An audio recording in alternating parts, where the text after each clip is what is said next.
Ang kwento ni Tomby. Ang kwentong ito ay hango sa totoong buhay. Mula ito sa isa nating tagapakinig. Karanasan ito ni Mako. Walang eksaktong taon. Probinsya ng Samar. Nang mga panahong ito, paulit-ulit ang paalala ni Mako sa bunsong kapatid na huwag aalis ng tahanan. Palagi itong naiiwan sa kadahilanang nagtatrabaho sa bayan. May mga kapitbahay naman, kaso iilang distansya pa ang layo. Natatanaw ang bubong ngunit kahit sumigaw ay malabong madinig. 8 anyos pa lamang ang bata na mga sandaling yun. Hinahandaan lamang niya ito ng agahan at tanghalian bago pumasok sa trabaho. Wala namang problema sa hapunan dahil bago lumubog ang araw, nakakauwi na ang binata. Ang pinangangambahan lamang, ilang ulit nang nawawala ang bata. May ilang beses nang hinahanap buong gabi. Natatagpuan sa kakawyan, tulala lamang at nakaupo sa lilim ng puno. Pati ito ay walang ideya sa nangyayari. Nagtatanong-tanong si Mako sa mga kakilala. Ang sabi nila, posibleng napaglalaroan ng engkanto ang bata. Tinuruan siya ng pamamaraan, katulad ng paglagay ng baso ng tubig na may asin sa loob ng tahanan. Sa kabutihang palad ay gumana naman. Magmula ng sandaling yun, mahigpit nang ibinilin sa kapatid na sa bahay na lamang mamalagi. O ikaw, huwag kang lalabas ha. May pagkain sa kusina. May mga laruan din dyan. Kung gusto mong makinig ng tugtugin, buksan mo lang yung radyo. Kapag may dumating na hindi mo kilala, huwag mong pagbubuksan ng pinto. Naiintindihan mo ba, Karina? Wika ni Mako. Marahang tumango ang bata.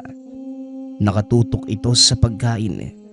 Hindi na nahintay ni Mako dahil malapit nang mahuli sa oras. Matapos isara ng maayos ang pinto, sinilip sa bintana ang kapatid bago iniwan. Sa kalagitnaan ng pagtatrabaho sa karinderyang pinapasukan, may dumating na 2 lalaki. Ang nakapagtataka, kakaiba ang itsura ng mga ito. Mestizo ang datingan. Matangkad, maputi, asul ang mga mata. Ngunit pango ang ilong at walang piltrum. Yung kanal mula sa pagitan ng ilong at bibig. Kagad siyang kinalabit ng kasama para pag-usapan ang mga ito. Pare, nakita mo yung kakarating na customer? Hindi tao yung mga yan. Engkanto sila. Ganyan sila kapag nag-aanyong tao eh. Perpekto na sana yung pisikal na anyo, pero panguyong ilong at walang piltrum. Huwag ka lang magpapahalata ha, baka malaman nilang pinag-uusapan natin sila. Wika ng kaibigang si Carlos. Ito na rin ang lumapit para kunin ang order. Napatingin si Mako sa kinalalagyan ng sinasabing engkanto. Normal lang naman ang kilos. Tahimik na kumakain sa isang tabi. Mabilis natapos at kagad ding umalis. Iniligpit ni Carlos ang pinagkainan. Tinawag siya nito para ipakita ang tira ng nilalang. Tignan mo ha, pipigaan ko ng kalamansi at sasabuyan ko ng kaunting asin. Tignan mong mabuti yung mangyayari. Ginawa ni Carlos ang sinasabi. Hindi makapaniwala si Mako na ang karneng kinagatan unti-unting umusok pagkatapos ay biglang umitim. Ganon din ang tirang kanin at sabaw. Umaalingasaw pa ang matapang na amoy na parang nabubulok na kahoy. Teka, paano mo namang nalaman yung ganitong bagay? Isa ka bang albularyo, Carlos? Tanong ni Mako. Hindi ako. Yung lolo ko pero sa makabilang buhay na siya eh. Natutunan ko yung ganitong pamamaraan. Dahil nagbabahagi rin ng kaalaman si lolo dati. Ang mga engkanto, kapag gusto nilang makihalubilo sa mga tao, ganoon ang itsura. Tapos kapag kakain, kakagat lang o titigim. Matapang para sa kanila yung asin kaya hindi inuubos. Mag-iingat lang talaga na hindi sila masagi. Umakaaway dahil kapag nagkataon, malupit yung ganti nila. Siya nga pala, yung kapatid mo kamusta? Pinaglalaruan pa rin ba ng engkanto? Pagpapaliwanag ni Carlos. Hindi na. Epektibo yung tinuro mong paglalagay ng baso ng tubig na may asin. Sa kabutihang palad, naging maayos naman. Saka sa loob ng bahay na lang siya. Hindi ko na pinapalabas. Mabuti naman. O siya, balik na sa trabaho. Nandito na yung amo natin, oh. Wika ni Carlos. Pagsapit ng hapon, nagliligpit si Mako ng upuan at mesa. Ubus na ang paninda kaya isa-isa nang inayos ang mga gamit para sa pagsasara. Kaso nga lang, biglang bumalik ang isa sa customer na engkanto. Nakiusap itong magluto ng pagkain. Malumanay ang pagsasalita ngunit dahil sa katauhan nito, sumunod sina Carlos at Mako. Pagkatapos naman ay kagad ding umalis. Paggawi ng tahanan, nagulat si Mako nang maabutan ang kapatid na kumakain. Nakilala niya ang putahe at plastik na pinaglalagyan. Ito mismo yung binigay sa engkanto kanina. Oy Karina, sinong nagbigay nito sa'yo? Paano kang nagkaroon ng pagkain? Tanong ni Mako. Kuya, may dumaan po kaninang lalaki. Nag-usap po kami saglit tapos noong narinig niya na kumakalam yung tiyan ko, ang sabi niya bibili siya ng pagkain. Ito po yun. Inosenteng tugon ng bata. Wala na ring nagawa dahil nalunok na nito ang huling hiwa ng putahe. Para hindi matakot ang kapatid, wala itong sinabi tungkol doon. Ang ginawa na lamang ay nagbantay. Bawat kilos ng kapatid sa mga sumunod na sandali, pinagmamas ng mabuti. Sa kabutihang palad ay lumipas ang gabi na wala namang masamang nangyari. Kinabukasan, pumasok si Mako sa trabaho. Nabalitaan na lumiban si Carlos dahil masama ang pakiramdam. Sa hindi malamang dahilan, kinutuban siya sa nangyari. Mag-isa lamang din sa gawain dahil pagkatapos magluto ng amo, nagpaalam na ito. Siya lamang ang naiwan sa karinderya. Inaasikaso ang bawat mamimili. Tanghaling tapat nang bumalik ang dalawang elemento. Yung sinasabi ni Carlos na mga engkanto. Bumili ng pagkain. Tahimik na naupo sa isang tabi. Panay sulyap si Mako.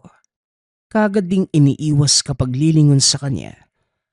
Sa puntong ito, napansin ng binata na tumitingin din sa kanya ang dalawa. Nagmamadaling umalis sa mga ito. Ni hindi na ginalaw ang pagkain. Sinubukan niya ang ginagawa ni Carlos.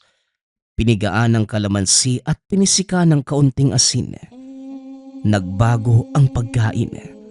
Naging kulay itim.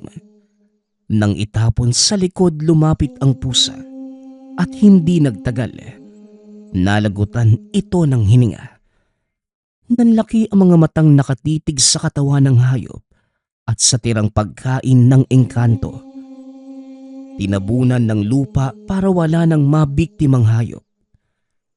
Pagsapit ng hapon, binaybay ang kahabaan ng daan. Pagkarating sa bahaging kakahuyan, naguguluhan si Mako sa nararamdaman. Banayad ang haplos ng hangin. Walang katao-tao sa paligid. Tahimik. Gumagalaw ang mga dahon. Kumakaluskos. Normal lamang kung titignan. Ngunit may kakaiba na hindi kayang ipaliwanag sa salita. Hindi naglaon. Bumigat na lalo ang presensya. Pati ang paghinga ay mababaw na lamang sa pagsikip ng dibdib. Sinundan ito ng amoy na para bang nabubulok na kahoy. Naalala niya kagad ang engkanto kaya't nagmamadali na sa paglalakad. Nang nasa malapit na, tanaw na ang tahanan kung saan nasa bakuran ang kapatid, maging yung dalawang lalaki. Tumingin ang mga ito nang makita siya. Sumigaw ang binata. Dinalaan ang kapatid na lumayo. Nagmamadali sa pagtalikod ang mga ito at naglaho pagdating sa sagingan. Ikaw, Karina, hindi ba't sinabi ko na huwag kang lalabas? Kumausap ka pa ng mga taong hindi mo kilala. Karina naman, baka mapano ka sa ginagawa mo. Wika ni Mako. Kuya, ang sabi nung isang lalaki na may magulong buhok, siya raw po yung tatay ko. Siya po ba talaga si tatay? Tanong ni Karina. Ano ka mo? Ano bang pinagsasasabi mo, Karina? Matagal nang pumanaw si tatay. Yung mga lalaki na lumapit sa'yo, mga engkanto yun. Parang halimaw. Ganun. Kapag lumapit ka pa sa mga yun, dadalhin ka nila sa mundo kung saan maraming halimaw. Gusto mo ba yun? Wika ni Mako. Umiling ang bata sa bayakap sa takot. Nagmamadali na sa pagpasok at kagad ginawa ang tinuro ni Carlos. Pagkalagay ng isang basong tubig na may asin. Bawat bintana at pinto ay nilagyan. Sinasabayan niya rin ng dasal para itaboy ang masasamang elemento. Nagbantay sa bahagi na dinaanan ng mga elemento. Sa kabutihang palad, hindi na nagparamdam sa mga susunod na sandali. Hanggang sa lumipas ang mga araw, madalas ang pagliban ni Carlos dahil sa masamang pakiramdam. Nang magkaoras ang binata, binisita niya ito. Nalaman na merong iniinda. Hindi lamang basta pagkahilo. Minsan humahaba ang pagtulog at nahihirapan sa pagbangon. Binabantayan ng nakababatang kapatid sa takot na hindi na magising. Oh, dito ka pala, pare. Ewan, hindi ko alam kung anong nangyayari. Basta bigla na lang ako nagkaganito. Mabigat nga yung ulo ko. Tapos, minsan parang wala sa sarili. Babalik na lang ako sa ulirat dahil ginigising ako ng kapatid ko. Pagpapaliwanag ni Carlos. Napaisip si Mako. Wala ding sumagi kundi ang ginawa nito sa tirang pagkain ng engkanto. Paano kaya, pare? Kung nalaman ng engkanto yung ginawa natin, tapos ito, gumagante sila. Hindi lang ikaw, pati nga kapatid ko binigyan ng pagkain Tapos pinuntahan pa sa bahay. Sa kabutihang palad wala namang nangyari. Wika ni Mako. Anong sabi mo? Binigyan ng pagkain? Itim na kanin ba? Naku, ipatingin mo kagad yan sa albularyo dahil delikado yun. Aba, ikaw pa talaga yung nagsalita ng ganyan no? Kung ikaw kaya yung magpatingin, malala ka na Naiisip ko na nga rin yan, pare. Kaya bukas siguro, kapag umayos kaunti yung pakiramdam ko, mabigat pa talaga yung katawan ko kaya nahihirapan pang bumangon. Wika ni Carlos. Pagkatapos ng kumustahan ay nagpaalam na rin si Mako. Sa puntong ito, pagkarating sa tahanan ay napansin ng kapatid na tila may kinakausap sa kusina. Kumakanta ng nakakakilabot na himig. Kagad niyang pinagsabihan ang kapatid dahil kinikilabutan ito sa nadidinig. Makalipas ang ilang oras, Hindi makatulog dahil sa umaalingasaw na amoy. Idagdag pa ang mahihinang bulong at paminsan-minsang hampas ng mainit na hangin. Hanggang sa malaman ni Mako, nasa silid tulugan pala ng kapatid nagmumula ang bulong. Dali-daling sinilip. Nakaupo ito sa dulo ng higaan. Nakaharap sa nakabukas na bintana. Nang pagmasdan, nagsasalita ang bata. Tumatawa na para bang merong kinakausap. Bago pa lalong kilabutan, kagad itong inagaw ang atensyon. Ngunit laking gulat dahil nakapikit pala ito. Bumagsak sa kanyang bisig dahil tulog. Kaya kinabukasan, lumiban sa trabaho para bantayan ng kapatid. Tinatanong niya ito tungkol kagabi. Hindi makapaniwala sa sagot. Kuya, may nagpakita po sa akin kagabi. Ang sabi niya, siya daw po yung tatay ko. Gusto nga niya akong dalhin sa kanila pero bigla siyang nawala. Si tatay po ba talaga yon? Tanong ni Karina. Biglang sumagi sa isipan ang tungkol sa engkanto. Hindi maiwasang kabahan para sa sitwasyon. Nawala na rin ang tiwala sa baso ng tubig na may asin. Dahil nagagawa pa rin ng elementong makalapit sa kapatid. Nang magkaoras, dinala si Karina sa tahanan ni Carlos para sana magpaturo kung sino ang albularyong lalapitan. Kaso nga lang, problema din ang bumungad sa kanya. Labis na ang pagdurusa ng kaibigan. Tulala itong nakaupo, hindi makausap, na para bang wala ng kaluluwa ang katawan. Mabuti na lamang may kaalaman ng kapatid. Ito mismo ang nagturo kung saan ang tahanan ng albularyo. Bago yon, dumaan muna sa isang manong na sinasabing tiyuhin ng albularyo. Naguguluhan si Mako dahil sa tansya niya. Nasa edad 40 na ang tiyuhin. Naglalaro sa isipan na baka edad 30 ang albularyo o mas bata pa. Ito muna ang kumausap sa kanila. Bago kayo humarap sa albularyong hinahanap nyo, sa akin nyo muna sabihin kung anong may tutulong ng lihim na karunungan sa inyo. Ayaw kasi ng taong yon ng hindi malinaw na rason. Kaya siguraduhin yung walang oras na masasayang dito. Sino ba ang may pakay sa inyo? Tanong ni Mang Enrico. Kami po sana eh. Sa akin yung nakababatang kapatid ko. Sa kanya naman po yung kuya niya. Sa kapatid ko sigurado ako na engkanto ang gumugulo. At sa problema naman nila, sa tingin ko ganun din po. Tugon ni Mako. Engkanto? Paano mo naman nasabi na engkanto talaga? Ano ba ang mga nangyayari? Muling tanong na matanda. Detalyadong sinalaysay ni Mako ang mga kaganapan sa nakababatang kapatid. Ang kasama naman ay kwento ang mga nangyayari kay Carlos. Kinumpirma ni Mang Enrico na pambibiktima ng engkanto ang lahat ng yun. Nagpaalam ang matanda. Pumasok sa isang silid.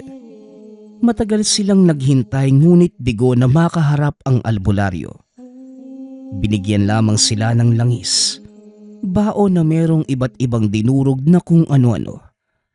Ang sabi nito, gamiting pampausok sa tahanan, pagsapit ng takip siling. Ipinangako naman na sa susunod na araw, makakausap din nila ang albularyo.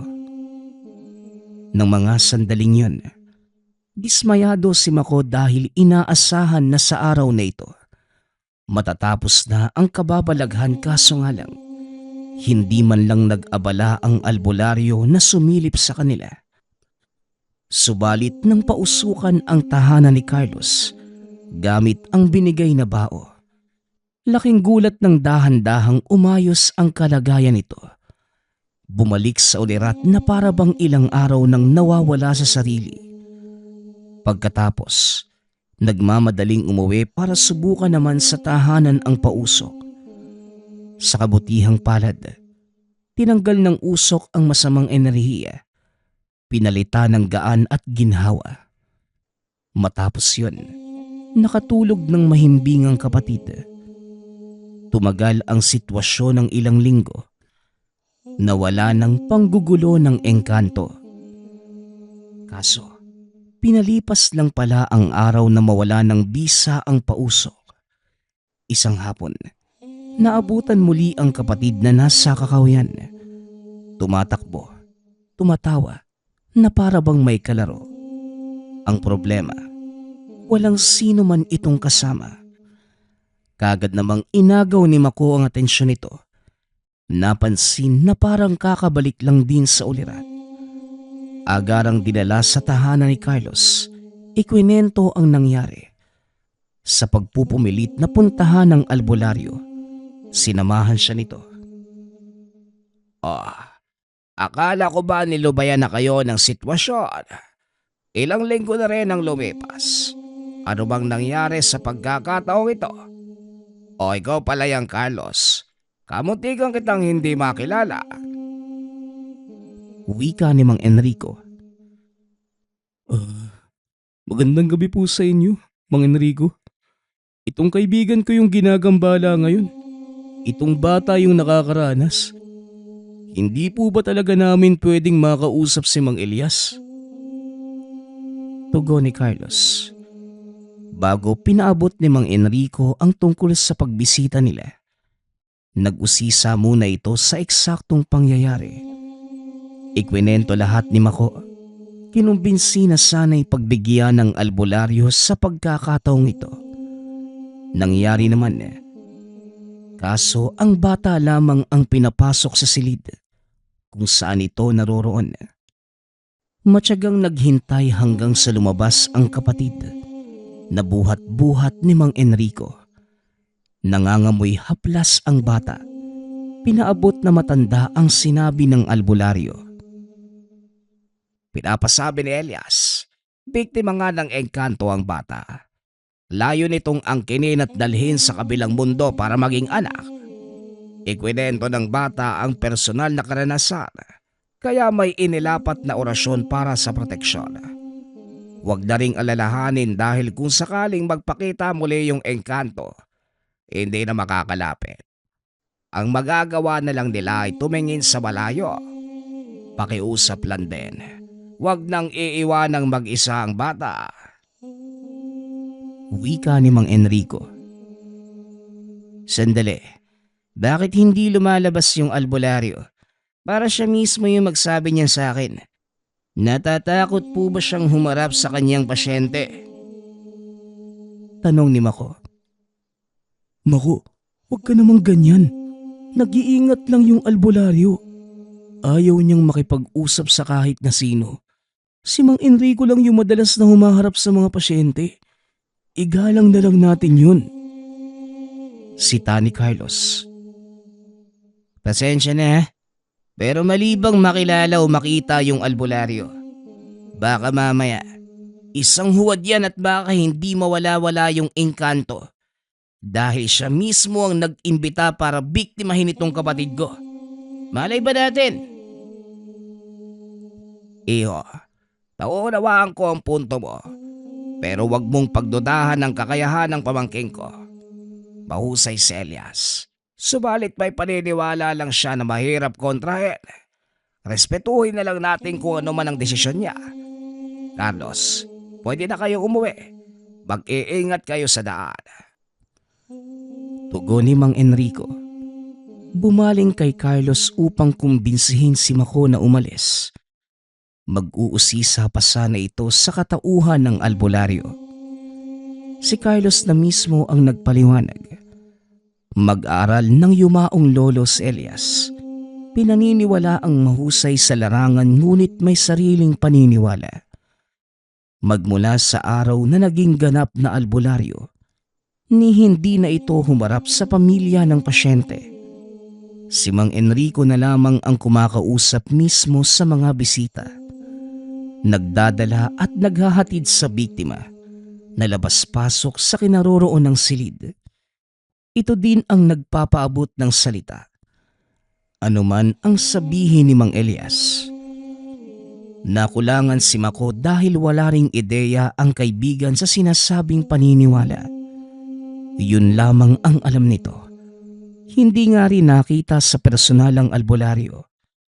Nadinig lamang sa kwento ng yumaong lolo at ni Mang Enrico. Gayunpaman, epektibo ang nilapat na orasyon sa kapatid. Tama rin ang sinabi na kapag magpapakita muli ang elemento, sa malayo na lamang, hindi na ito makalapit pa sa bata. Patuloy ang pagpapausok gamit ang bigay na bao. At sa takot na mabiktima muli ng engkanto, daladala ni Mako ang kapatid sa trabaho. Hindi naman nagreklamo ang amo dahil mabait ito at maunawain. Habang abala sa trabaho dahil sa dagsaan ng customer, nawala sa isipan ang kapatid.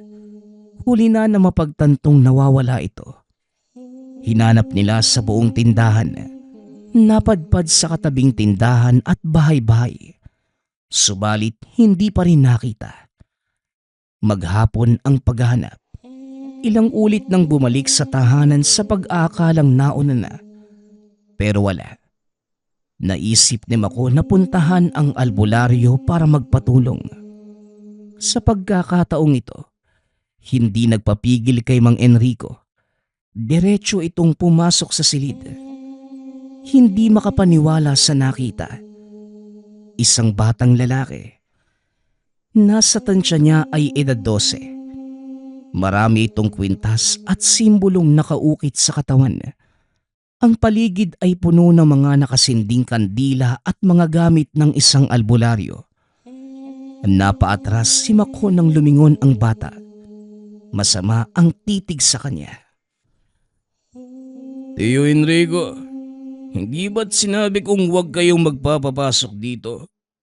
Sino ang pinatang ito? Ang lakas naman ng loob. Wika ng lalaking nasa harapan. Natigilan si Mako sa boses. Hindi mo iisiping 12 anyos dahil buo at pulido ang tindig. Halata din sa aura na mataas ang kaalaman. Kaso nga lang, hindi makapaniwala na bata ang kaharap. Pasensya ka na. Ilalabas ko na lamang siya. Halika na, iho. Wika ni Mang Enrico. Habang hawak-hawak sa braso ang binata, hinihila palabas ng silid. Kaya mo na nga lang po.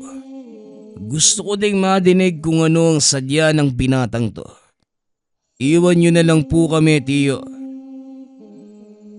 Wika ng lalaki. Nang sila na lamang dalawa, tinanong kagad ang binata. Hindi naman nagsayang ng oras sa pagkukwento si Mako.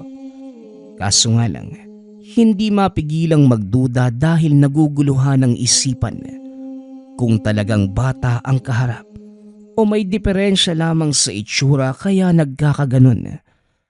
Nalinawan naman ng sagutin ng albularyo ang pagkalito. Bata lamang pala ang itsura, ngunit matanda na ang edad. Nasa lampas 30 taon.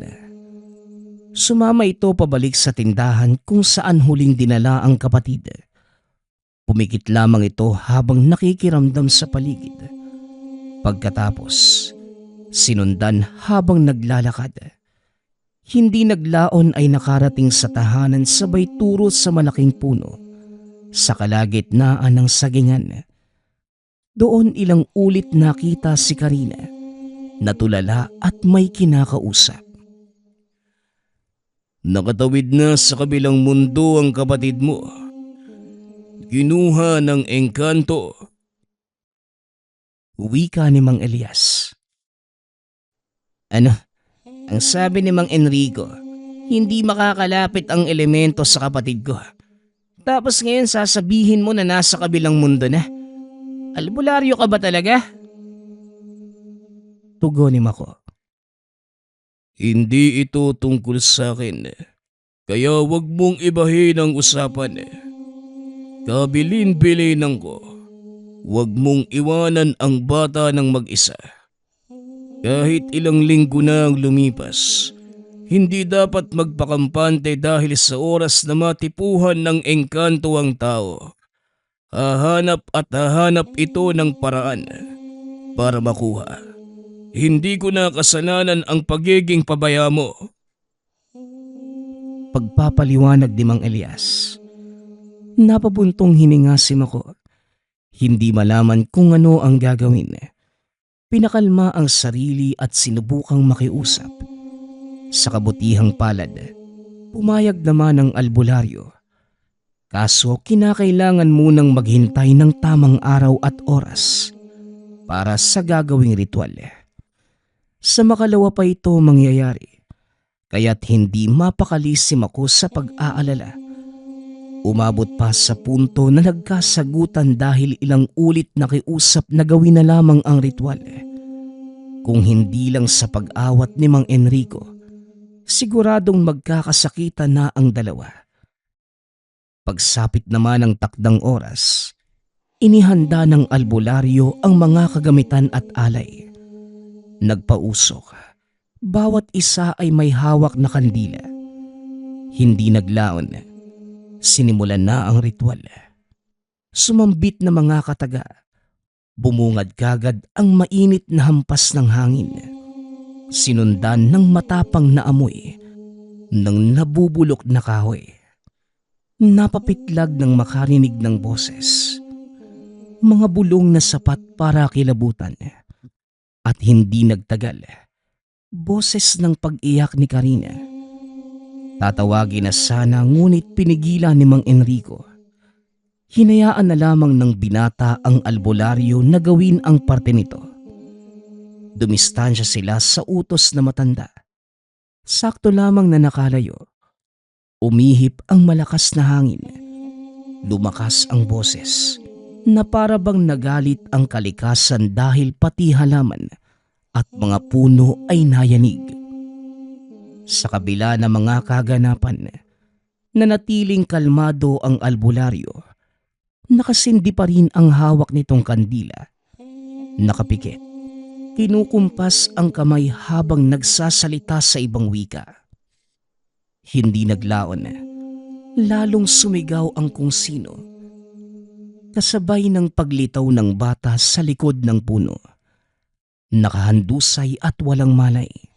Saka lamang pinayagan ang binata na mayakap ng matapos ang ritual. Kumalma ang paligid, kasabay ng pagbabalik ng kapatid. Nabawi na natin ang bata, pero hindi ito nangangahulugang tapos na ang lahat. May inihabiling banta ang engkanto, pero hindi malinaw kung ano dahil biglang nagsara ang lagusan. Pagkatapos maibalik ang kapatid mo. Wika ni Mang Elias. Pigilan niyo ho bago mangyari. Nagawan niyo po ng paraan para mabawi ang kapatid ko. Magagawan niyo rin po yan ng paraan. Tugon ni Mako. Madaling sabihin pero nagkakamali ka. Kung uunahan mo ang elemento, posibleng buong lahi ang makakalaban mo. Ilalagay mo pa ako sa peligro o ang iba pang mga tao. Sa ngayon, maging mapagmatyag na lamang tayo sa paligid. Agarang aksyon ang kailangan kung sakaling meron ng banta. Tugon ng albularyo. Ito mismo ang nagbasbas sa tahanan, bakuran at likod bahay. Siniguradong mataas ang bakod upang hindi na masundan ang pambibiktima. Kung gaano kapulido ang proteksyon sa tahanan ni Mako, yun naman ang pagpasok ng banta ng engkanto sa bahay ni Carlos. Ito mismo ang tinamaan. Napansin na lamang ng kapatid nito ang biglaang pagkawala. Nasaksihan dahil naglakad papunta sa kakahuyan. At nang akmang tatawagin na sana, pag-ikot sa puno ay hindi na nakita. Nagmamadali itong lumapit sa albularyo. Nang suriin ang kaganapan, napagtanto na ito ang sinasabing banta ng elemento. Pagkatapos sa kapatid mo, lumipat naman sa kaibigan mo. Ano ba talagang ginawa niyong dalawa sa engkantong yun? Tanong ng albularyo kay Mako. Nagtipon sila para sa planong pagbawi sa nawawalang si Carlos. Bagaman naikwento na dati ang engkwentro sa karinderya, inulit sa pag-aakalang nakaligtaan ng albularyo. Ngunit hindi ito ang pinakaugat. Kahit anong pag-iisip, wala ding maisagot na rason. Si Mang Elias na lamang ang umalam ng dahilan. Sa pagsasagawa ng ritual, lumitaw ang katotohanan. Sa parte ni Mako, gustong maangkin ng engkanto ang kapatid. Sa parte naman ni Carlos, nag-ugat sa huling engkwentro ng yumaong lolo na isa ring albularyo. Nakalaban ang elemento at ngayon ay layong magigante. Pinatay ng yumao ang anak ng engkanto kaya't gustong kuhanin ang nakababatang kapatid ni Mako. Pero dahil nabawi, si Carlos na lamang ang kukunin. Nako, ang lala pala ng kalaban. Sandali, paano naging kasali ang kapatid ni Mako kung lolo lang naman ni Carlos ang may atraso? Ganyan ba talaga sila? Nandadamay. Wika ni Mang Enrico. Dinamay lang pala ang kapatid ko. Hindi bale na. Paano natin makukuha si Carlos? Hindi natin pwedeng hayaan yun. Wika ni Mako. Hindi pinansin ang pagkadawit ng kapatid sa sitwasyon. Nangibabaw ang pag-aalala nito sa kaibigan. Sa pagsapit ng itinakdang araw, nasa kakahuyan kung saan huling namataan si Carlos. Sinimula ng albularyo ang ritual. Makalipas ang ilang sandali, nagsigalaw ang samot-saring kwintas nito. Sinundan ng nakakabinging ingay mula sa kung saan at mapapansin ang dahan-dahang pagdurugo ng tagiliran ni Mang Elias. Hindi lang yun, pati ilong at bibig ay nagdurugo na rin. Gusto sanang ipahinto ni Mang Enrico dahil napuruhan na ito. Kaso nga lang, itinuloy pa rin hanggang sa isang kurap ay naglaho bigla. Nakaluhod lamang ito sa harapan ng puno, ngunit nawala na parang bula. Panay ang pagtawag sa pangalan, ngunit walang sumasagot. Makaraan ng ilang sandali, boses ni Carlos ang nadinig, nakasandal sa likod ng puno at duguan. Naroon yung albularyo. Pinagtutulungan siya ng mga engkanto.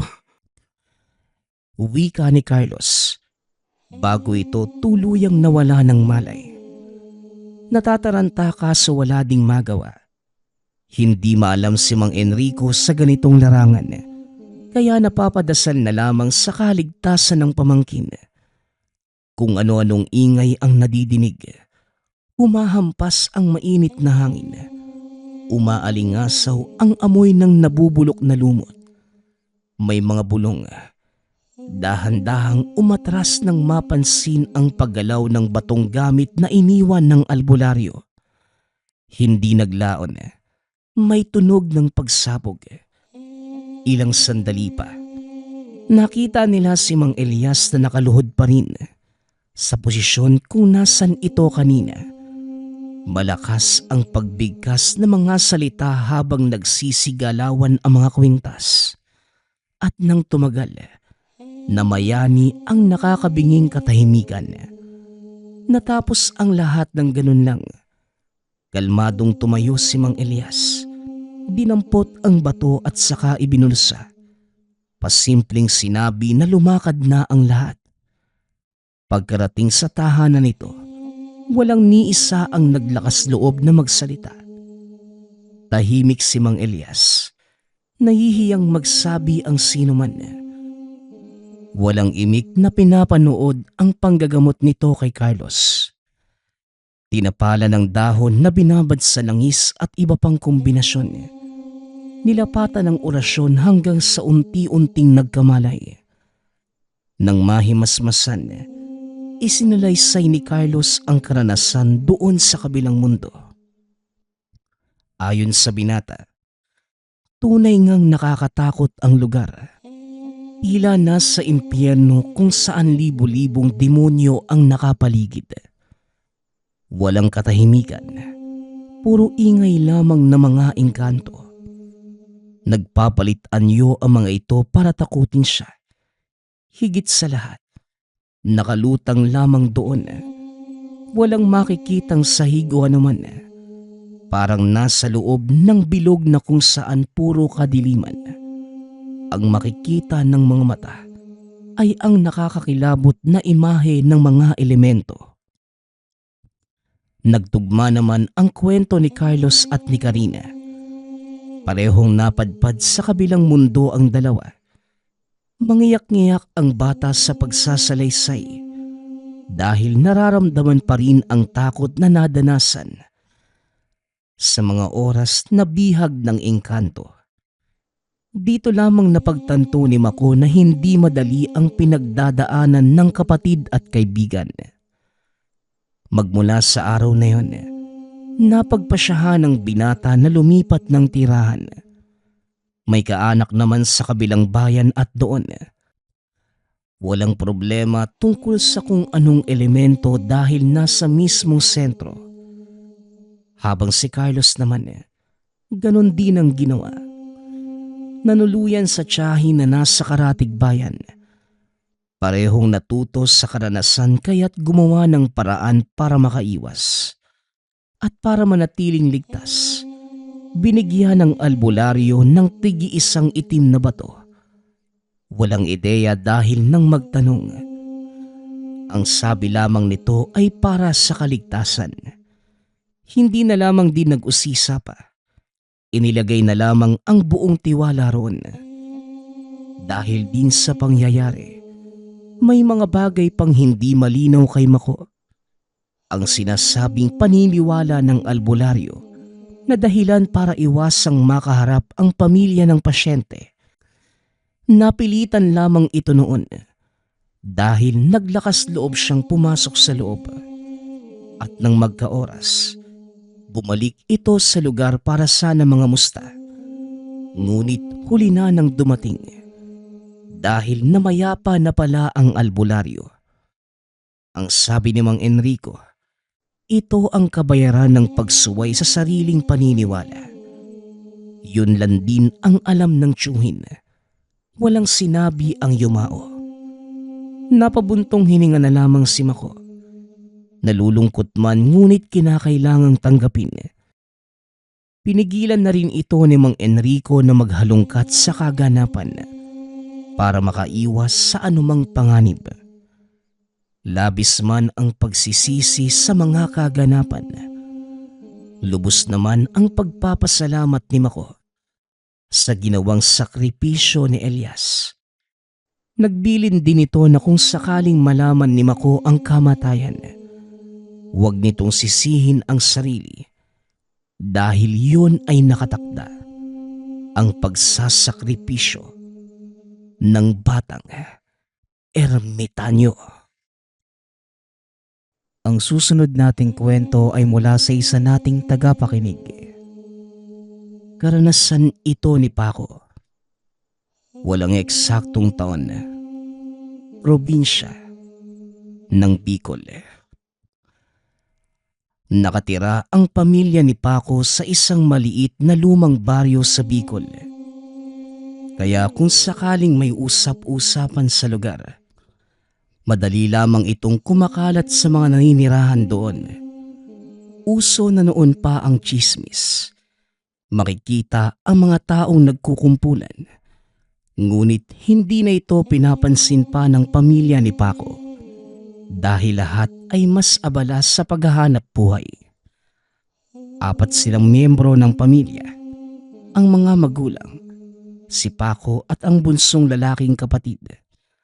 Ang kanilang tahanan ay 2 palapag at may napakalawak na bakuran. Sila lamang ang merong ganitong uri ng tirahan, kaya hindi maiiwasan na mapag-usapan ng mga kapitbahay. Sinasabing napakaswerte ng pamilya dahil sila ang pinakamayaman sa lugar. Wala naman na ito sa ina dahil lahat ng meron sila matyaga nilang nakuha sa pagtitinda nito sa palengke. May malaking pwesto ang pamilya na punong-puno ng panindang bigas. Marami silang suki dahil likas na mabait ang ina. At sa katunayan, nagpapautang pa nga ito. Araw-araw bukas ang tindahan. Kaya nagtutulungan ng pamilya sa pagbabantay. Kaya walang sinisweldohan. Magaling din humawak ng pera ang ina at bata pa lang. Nakita na ang kalakaran ng negosyo sa sariling mga magulang. Kaya noong nagkaroon ng pagkakataong makapagpatayo, talagang pinahalagahan ng bawat sentimo na umiikot. Ang tinatamasang biyaya, hindi din naman pinagdamot ng pamilya sa mga kapitbahay. At sa katunayan, sila nga ang natatakbuhan ng mga ito tuwing may problema lalo na sa pinansyal. Ni minsan, hindi nagdalawang isip ang ina na magpautang, lalo na kung ang rason ay tungkol sa pangkalusugan. Madami na din itong nailabas na pera na kahit kailan hindi na nakabalik. Karamihan ay wala namang kakayahang magbayad. Ngunit meron din namang pinipilit na lamang kalimutan ang utang. Kahit pa sila na ang nalugi, sila pa din ang nagpapakumbaba. Ngunit hindi talaga maiiwasan na may masamang tao sa lugar.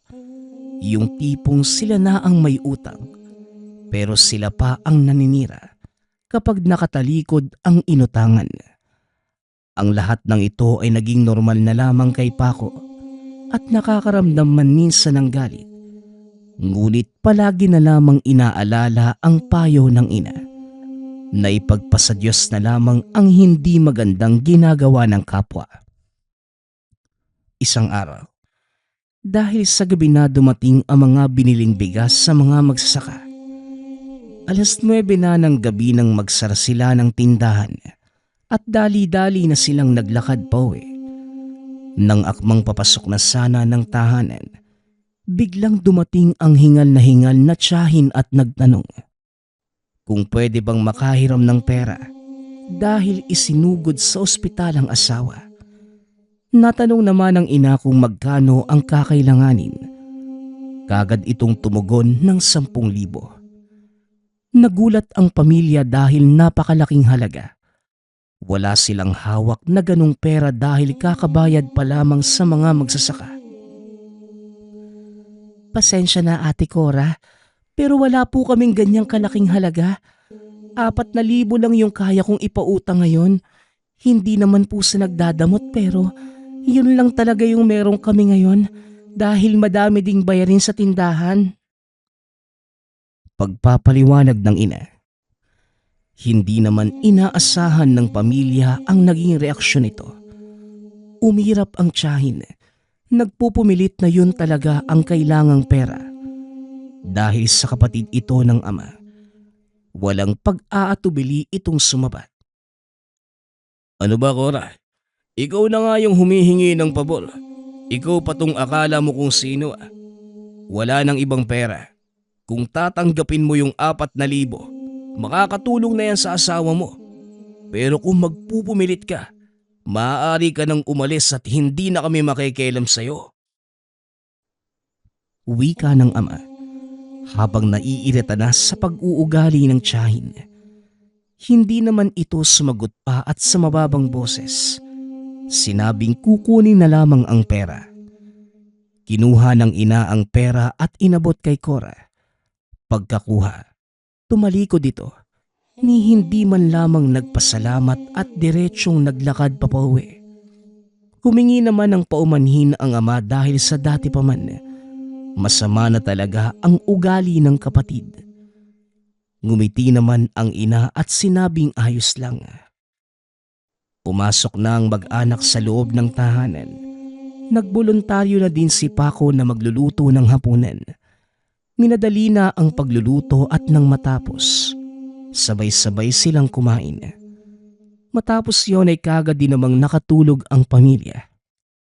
Kinabukasan, maagang nagpunta ang pamilya sa palengke para simulan ang normal na ikot ng araw. Bandang 1:00 ng hapon, may isang kapitbahay ang bumili sa tindahan. Dahil sa likas na malakas ang boses ng ginang, hindi sinasadyang madinig ng binata ang balitang sinabi nito. Nabalitaan ko, Mare, na nangutang sa'yo kagabi si Cora. Hindi naman sa naninira ako, ha? Payo ko lang, hindi naman talaga yung ginamit sa pagpapagamot ng asawa niya. Naubusan lang siya ng impangtataya sa sugal. Kaya nga kagabi, pumunta sa'yo at pagkabalik sa sugalan, patawa-tawa pa dahil nautuka nga daw niya. Wika ng ginang. Dahil sa nadinig, hindi naman naiwasan ng ina na makaramdam ng galit. Ngunit pilit lamang itong nagtimpi dahil meron pang kausap.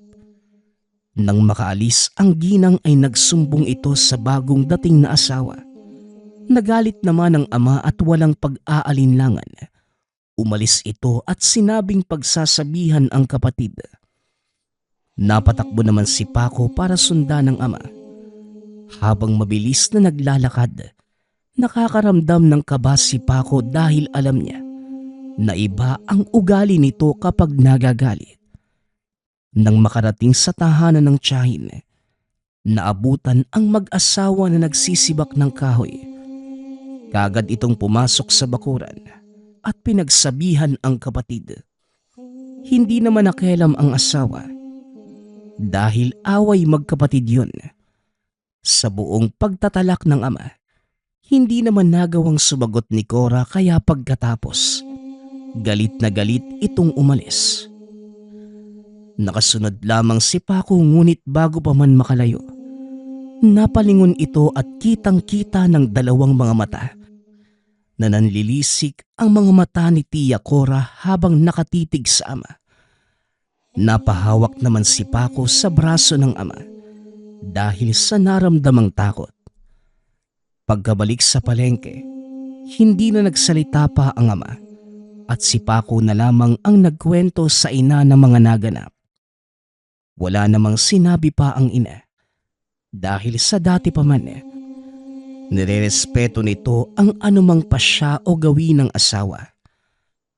Maaga silang nakapagsara ng tindahan dahil medyo matumal ang benta ng araw na yun. Bago pa man makauwi, bumili na lamang ng maiuulam para bigas na lang ang lulutuin pagkauwi. Nang makarating sa tahanan, nagpahinga na ang mga ito at hindi kalaunay, kumain na ng hapunan. Habang kumakain, biglang nangati ang tiyan ng ina. Walang humpay ito sa kakakamot, kaya naman kinuha ni Paco ang langis para sa pangangati. Inabot sa ina at nagpaalam na itong mauuna na sa kwarto dahil hindi naman magandang magkamot sa harapan ng pamilya. Tinapos muna ni Paco ang pagkain. Sabay-sabay nilang pinuntahan ang ina para tignan ang nangangating tiyan. Ngunit kahit punong-puno na ng langis, walang humpay pa rin sa paggamot. Ginagamit na din ito ang suklay para hindi magsugat. Sinabi ng ina na matulog na ang tatlo dahil makatilang naman at walang kailangang ipag-alala. Natulog na din naman ng mga bata at hinayaan ang ina na paulit-ulit lamang sa sinasabi. 3:00 na madaling araw ay nagising ang binata dahil nakaramdam ng pagkaihi. Nang akmang babango na sana, biglang nalingat ang atensyon sa ina. Dahil madaling araw na ay hindi pa din nakakatulog dahil sa pagkakamot. Nilapitan ito ni Paco at nagulat nang makitang pulang-pula na ang tiyan at nang hawakan ay parang nalamog na parang ubas. Dahil sa hindi malaman ang gagawin, ginising nito ang ama para tignan ang tiyan ng ina. Matapos ay pumunta na muna sa palikuran dahil hindi na kayang pigilan ang ihi. Pagkabalik, nakita niyang nag-aalala ang ama ngunit walang nagawa dahil hindi nito alam ang pwedeng solusyon. Nagwika naman si Paco na antayin na lamang ang ilang oras para pumunta ng ospital nang mabigyan ng ipapahid at maiinom na gamot. Pagsapit ng alas 6 ay kagad umalis si Paco at ang ina papunta sa ospital. Kaya ang ama at bunsong kapatid ang naiwan sa pagbabantay sa tindahan. Ayon sa doktor, wala namang sakit ang ina at nasobrahan lamang sa paggamot ng tiyan. Kaya naggaganon. Nagtataka si Paco. Napakalambot na talaga nito ngunit parang normal lamang ang sitwasyon sa paraan ng pagkakasabi ng doktor. Matapos mabayaran ang pampahid na gamot, umuwi na ang dalawa at hindi na muna pumunta ng tindahan. Ang akala ng binata, gagaling na ang ina dahil sa gamot. Ngunit paglipas pa ng 1 linggo, wala pa ring nagbabago sa kalagayan nito. Kung saan-saang ospital na dinadala ang ina, ngunit ni isang gamot ay walang nakakapagpagaling dito. Ilang araw pa ang lumipas, mas lalo lamang lumalala ang kalagayan ng ina. Hanggang sa palagi nang nakadapa, maikuskus lamang ang tiyan sa magaspang na bagay. Nangangayayat na din ito dahil halos hindi na makakain at walang oras na hindi nakahawak ang kamay sa tiyan. Dahil sa sitwasyon, dumating sila sa puntong halos sumuko na lamang sa paghahanap ng makakagamot. Nabubulok na ang tiyan ng ina dahil sa sugat at may napakasangsang na amoy. Sa katunayan, tuwing nililinisan ng isa sa miyembro ng pamilya, gamit ang pinakuloang dahon ng bayabas, gumagamit pa sila ng pantakip sa ilong para hindi lang malanghap ang umaalingasaw nitong amoy. Hanggang sa isang araw, habang nagluluto si Paco sa kusina, nakarinig siya ng katok sa pinto. Dali-dali naman itong pinagbuksan at nakangiting matandang lalaki ang bumungad. Magandang araw, Iho. Pwede ko bang matignan ng nanay mo? Huwag kang mag-alala. Isa kong albularyo. Wika ng matanda. May kaunting pag-aalinlangan man dahil baka nagpapanggap lamang ito. Ngunit pinatuloy pa rin ito ni Paco sa loob ng tahanan sa pagbabakasakaling yun ang sagot sa karamdaman ng ina. Sinamahan na sa kwarto at dito dahan-dahang hinawakan ng tiyan. Barag. Binarang ang nanay mo kaya makate ang tiyan niya. Galing ito sa isa sa pinakabihasang mambabarang sa lugar natin. Wika ng albularyo. Hindi man mapagpaniwala sa ganitong paraan ng panggagamot. Ngunit sa puntong yun, ipinagkatiwala na ni Paco ang kalagayan ng ina sa matanda. Maya-maya pa'y nagsimula na itong magdasal. Nanlaki naman ang mga mata ng binata nang biglang nagsilabasan ang mga puting ipis sa tiyan ng ina. Sinubukan niyang kuskusin at ikurap ang mga mata dahil baka namamalik mata lamang. Ngunit patuloy pa din ang paglabas ng mga ito. 1 oras din ang naging gamutan kaya naman halos mapuno na ng ipis ang buong kwarto. Ang iba ay kusa ng lumalabas, habang ang iba naman nagtatago pa sa ilalim ng higaan. Ibinili ng albularyo na pagpahingahin na muna ang ina at nag-iwan ng 1 botelya na may lamang pangpahid sa butas-butas na tiyan dahil sa pinaglabasan ng mga ipis. Matapos ay nagpaalam na din ng matanda at nagpasalamat naman si Paco. Nang tuluyan ng makalabas ang albularyo, tinignan nito ang tiyan ng ina. Natulala dahil parang nagmistulang pugad na ito ng mga bubuyog dahil sa mga naiwang mga butas.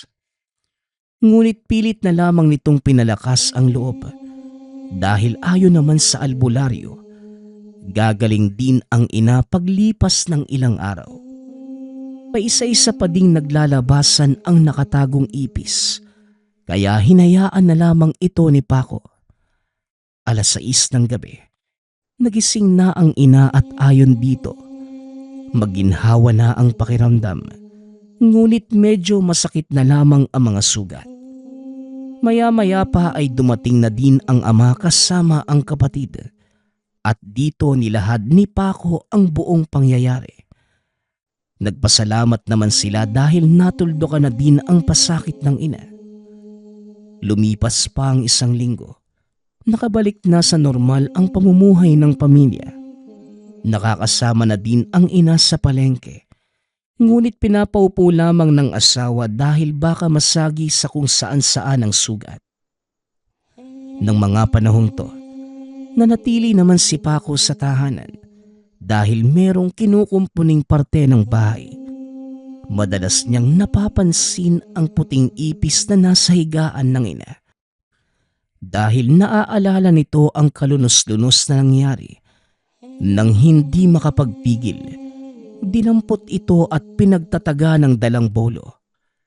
Makalipas ang 3 araw, pumutok ang balita sa barangay na pumanaw na si Tia Cora. Labis namang nabigla ang pamilya ni Paco. Dumalaw ang mga ito sa burol. Ngunit napansin ng binata na habang nasa loob ito ng kabaong, may isang puting ipis ang nakadikit malapit sa braso nito. Pinagmasdan lamang yun ni Paco hanggang sa sumuksok sa parting likod ng ginang. Nakapagtataka naman kung paano ito nakapasok sa loob. At isa pa, bakit parehong-pareho ang ipis na galing sa barang at nasa kabaong ng tiyahin? Ngunit nanahimik na lamang si Paco sa nakita. Hanggang sa mailibing ito. Yun ang huling alaala ng lugar kay Cora at hindi na din naulit pang mabarang ang ina. Napakatagal na ng panahong yun. Mulat na ang kaisipan ni Paco patungkol sa barang ngunit nanatiling tanong sa isipan. Kung si Aling Cora nga ba at ang puting ipis ay iisa. Nagpapasalamat nga pala ako sa lahat ng sumusuporta sa ating channel. Nawa ay patuloy niyong suportahan at pakinggan ang ating mga kwento. Hanggang sa muling pakikinig. Paalam.